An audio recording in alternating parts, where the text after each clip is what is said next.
Ahlan wa sahlan. Mari kita mulai sesi telaah kita kali ini. Pernah terpikir tidak, apa sebenarnya hubungan antara harta anak yatim dan hukum pernikahan? Nah, dalam pembahasan ini, kita akan membongkar sebuah hikmah sejarah yang luar biasa dari surah An-Nisa. Ada teka-teki tekstual yang sangat menakjubkan di dalam ayat-ayat ini. Dan kita akan mengupasnya bersama, selangkah demi selangkah. Sebagai peta jalan kita akan mulai dari prinsip perlindungan harta anak yatim, larangan memakan harta mereka, lalu masuk ke hubungan unik antara status yatim dan pernikahan. Setelah itu, kita akan melihat konteks sejarah dari Aisyah radhiyallahu anha, membahas syarat poligami, dan diakhiri dengan prinsip keadilan, singkat, padat, dan pastinya sangat menarik.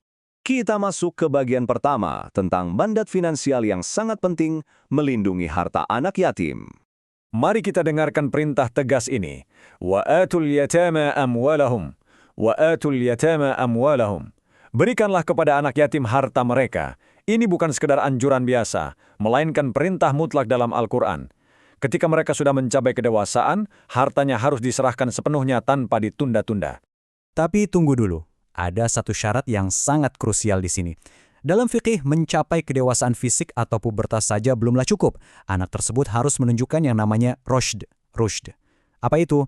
Rushd adalah kedewasaan finansial, sebuah kemampuan untuk mengelola harta dengan sehat dan bijak.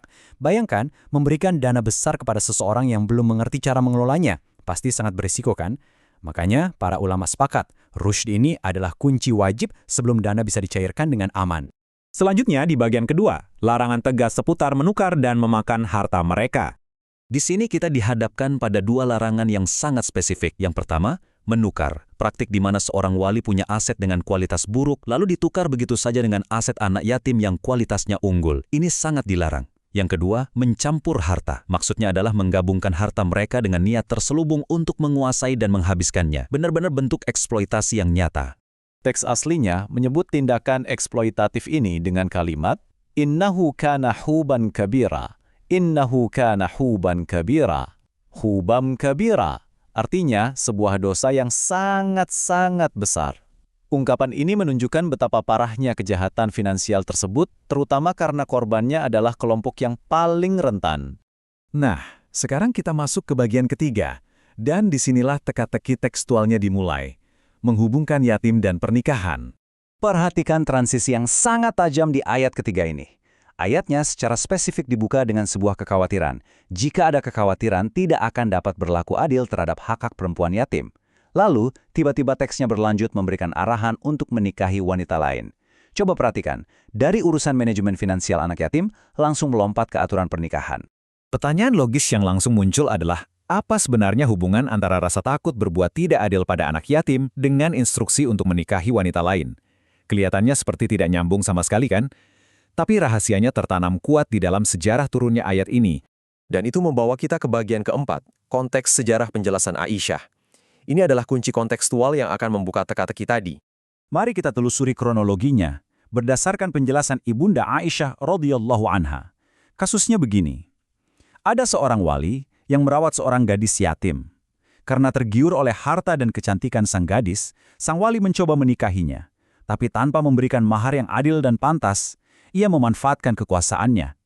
Maka, wahyu ini turun untuk menghentikan eksploitasi tersebut. Seolah berkata kepada para wali, jika takut tidak bisa adil dalam memberikan hak mahar si gadis yatim, tinggalkan praktik itu. Menikahlah dengan wanita-wanita lain saja. Penjelasan tadi secara mulus mengarahkan kita ke bagian kelima, syarat dan batasan poligami dalam kerangka hukum Islam. Ada satu angka yang menjadi pembatas di sini. 4. Bersamaan dengan konsensus para ulama, teks tersebut menetapkan batas maksimal 4 istri dalam satu waktu. Ini adalah sebuah batasan tegas yang turun untuk mengakhiri praktik pernikahan tanpa batas yang lazim terjadi pada masa tersebut. Mathna wa thulatha wa ruba'a. 2, 3, atau 4. Tapi perhatikan baik-baik.